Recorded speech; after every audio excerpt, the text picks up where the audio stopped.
formation at the beginning of the decade, the Corrs, that's 3 sisters and 1 brother from Dundalk, have been forging their own unique sound, which marries Celtic influences with a modern pop sensibility. Within a year of its release, their debut album, Forgiven Not Forgotten, is approaching the 500,000 sales mark, and with singles like The Right Time and Runaway, it's onwards and upwards. So for Planet Rock Profiles tonight, we came to the Irish Music Industry Awards, the most prestigious of the year, called the Irmas, where the Corrs themselves deservedly picked up the accolade of Best New Band. Okay, let's first of all talk about the debut album. First of all, what's the reaction been like now abroad as opposed to here? Because I know it's sold phenomenally well in this part of the world. Well, I mean, abroad in Australia, it's doing really, really well.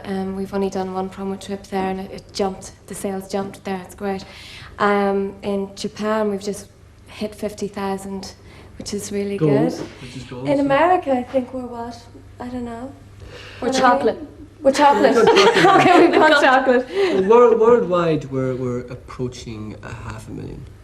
Approaching 500,000 at this stage. Yeah, worldwide. Does this surprise you, or was this part of it? I mean, like, people say it's overnight success in some ways for the Corrs. Now, I know it's since at least 1990 you've been sort of seriously together, so that's not overnight success at all. But the way it's happened in some ways, it is a bit of an overnight success. I think from the public's point of view, it would be an overnight success. But for our point of view, we've been slogging for, for, you know, six years, writing and trying to get our sound together. So, yeah, from the public's point of view. But a lot of it has happened in the last year. You know, between last year getting the record deal and between this year, it's been like a roller coaster for us. It's been non-stop, and we are constantly on the TV, so the public are obviously seeing us an awful lot more. Right. So what about then those years between, say, 90 and 95? I mean, what were you doing there? Was there any sort of a master plan at all? And like, did it just all come together that day in New York, which we'll talk about in a minute? Or was it just, let's see what happens, another band trying to make it? Or did you have something saying, we knew we were going to make it? Well, we were focused on getting an international record deal. You know, I mean, we didn't do the usual thing as in going out and playing an awful lot of gigs around Ireland. I mean, we did a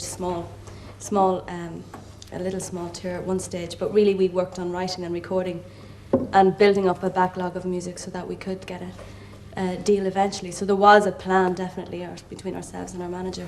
So with that backlog of music, I mean, like, for instance, if you take the album, there's plenty of sort of instrumental Irish traditional type things on it, and there's plenty of go-ahead, good-sounding radio, FM, pop music as well. So what is this sound then? I mean, what is the sound of the Corrs? Well, all those things. Yeah, it's basically, the Corrs is basically a mixture of music that we like and we like to play. And music that we like is traditional, we like pop and we like rock. We've also been influenced classically as well, so sometimes you'll hear hints of that, but it's really a mesh of the type of music we like to hear. Well, I get the impression then that, like, I mean, some of the stuff that your parents would have liked is music that has a great pop sensibility. I mean, Carpenters or Simon and Garfunkel or whoever else you've mentioned there. So did you get any of that and realise that, like, the best music around is music that has a great something to it, be it a feel to it or a good pop sensibility to it or whatever? Or did you ever want to do something like completely different or a bit sort of, I don't know, more experimental or something, if you like? Well, I think, experimental can be seen as different things, like just because some band is, really alternative and uses really different instruments, it doesn't mean that other bands don't just experiment as much. They may just experiment vocally more, or with vocal textures more, or with their own instruments, but they may not just be using off-the-wall stuff, do you know what I mean?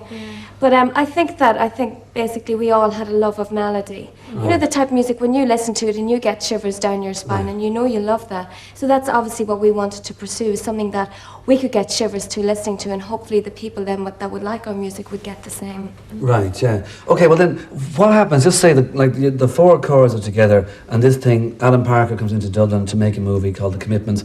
Where do you fit into that? What happened there exactly? Well, I had actually met John Hughes, our manager, who's looking around the background somewhere there. In the background. Where is he? Johnny, come out here so we get you on camera. Come out here. Run in after them, get him on camera.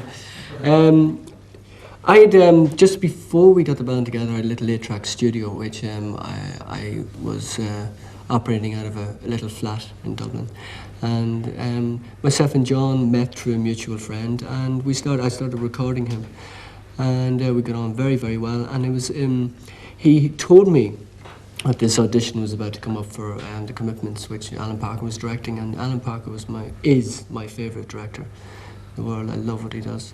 And so I suggested then that we get the four of us actually audition and for this. So we went home, we rehearsed 2 songs. One of them was Knockin' Wood, the other one was a Quincy Jones number called Don't Go For That. And we went up and we performed live on the stage in front of about 6 people, and it was the first time we performed together. We'd never done it before. Oh, really? Yeah, we'd never. Well, wait a minute, if you performed a song like Knock on Wood, I mean, he was looking for a soul band kind of thing, Yeah. or was Yeah. it? That's why we did Knockin' Wood. I mean, really, like, it's basically, you know, chance in your arm here, you know. Right, yeah. So, you know, we knew we could do it, so we did it. And so when you did perform in front of these 6 people, what did Alan Parker say at the end of that?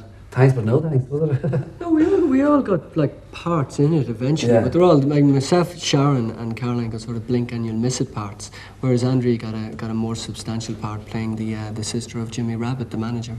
But that was completely different than what you had sort of gone for in the first place. You auditioned to be part of a musical band, and then you became the sister of somebody who, you know, there was nothing to do with music. But actually, no, the thing was, you know, they were just open auditions, and you auditioned as a band, but you didn't specifically think, I'm going to go up there and be in a band in the movie. Yeah. You just wanted anything you could get out of it. That was, I don't think we went and thought, we're going to be the Corrs in a scene in the movie. Sure. That wasn't the idea. It was like one of us could get in here or there, you know. Yeah. So then, I mean, what happened then? I mean, like, you got your little scene in the movie and you realised we still want to be the Corrs and do our own music. And we've now played live, so let's do it. No, it was actually at that point that, I mean, we unanimously between us and John decided that we wanted John to manage us and John wanted to manage us. So we got together and it was then that we started writing and recording. Yeah, and luckily enough, through Beacon Communications, which financed the film, the commitments, we got a publishing deal in conjunction with Polygram.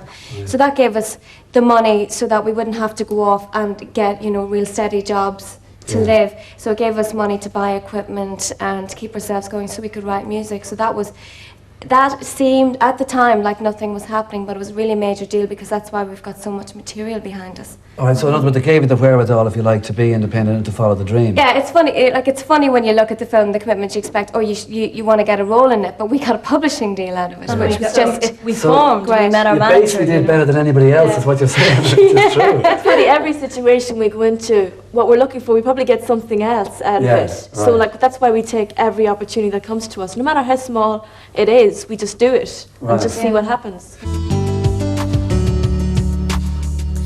You're forgiven, not forgotten.